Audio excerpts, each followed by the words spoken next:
Today there are interesting updates from the Kostiantynivka direction. Here, after facing repeated humiliating setbacks at Pokrovsk, the Russian command redirected their offensive toward Kostiantynivka as they collided with the Ukrainian defense line. The Russians sent a massive assault group with dozens of armored vehicles to break through, but were funneled into a devastating kill zone. The goal of Russian forces west of Kostiantynivka is to achieve a decisive penetration through Ukrainian defensive lines, creating opportunities to outflank and encircle both Pokrovsk and Kostiantynivka simultaneously. This would disrupt Ukrainian defenses across two crucial sectors, potentially destabilizing a massive portion of the front line. Following a relatively rapid Russian advance in this area last month, Ukrainian forces swiftly redeployed elite units to stall further gains, successfully buying time for reserves to reinforce secondary defense lines.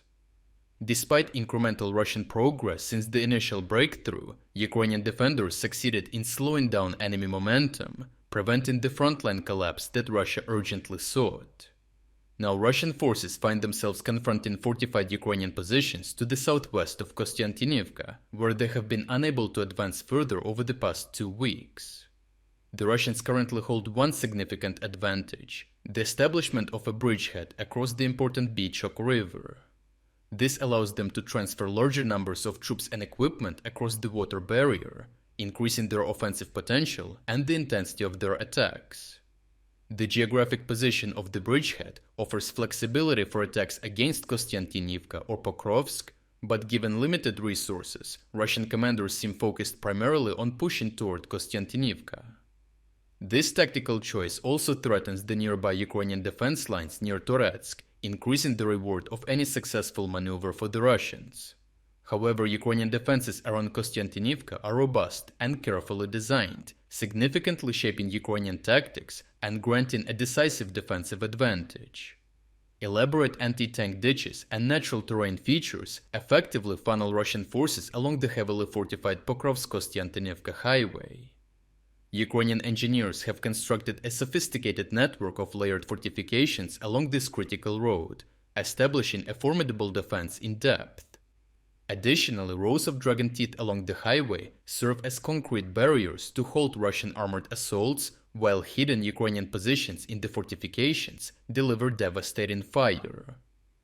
Ukrainian artillery and drone operators wait in concealed positions, ready to unleash intense fire on enemy formations entering these well-prepared kill zones. Faced with mounting difficulties and aware of the increasingly reinforced Ukrainian positions, the Russian command opted for a desperate gamble. They planned to launch one large-scale mechanized assault rather than their more typical smaller infiltration tactics they had been relying on recently.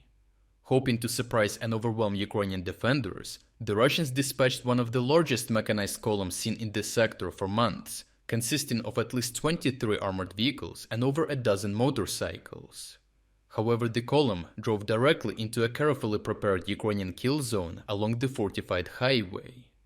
To avoid running into mines on the road itself, the Russians drove beside it, but the Ukrainian minefields extended into the fields, destroying several of their vehicles. The battle was brutal and chaotic, lasting over 3 hours as Ukrainians obliterated this massive Russian assault part by part. Ukrainian FPV drone operators and artillery systematically dismantled the Russian formation as it struggled to advance due to the obstacles.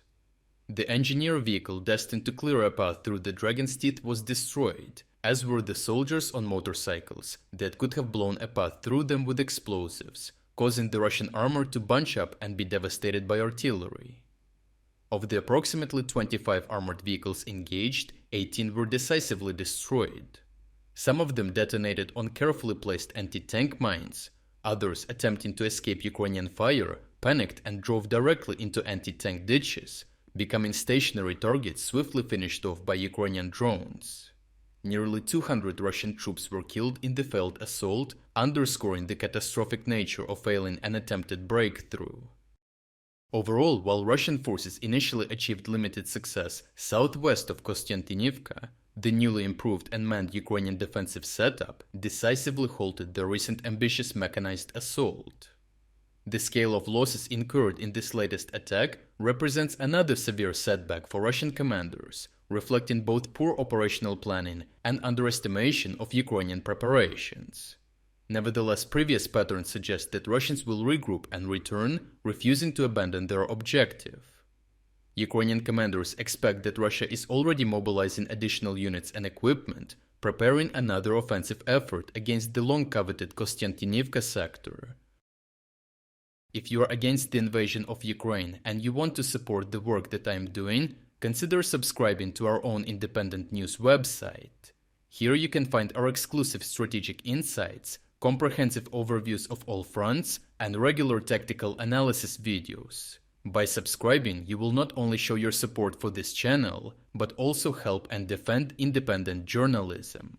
The link to our website is in the description.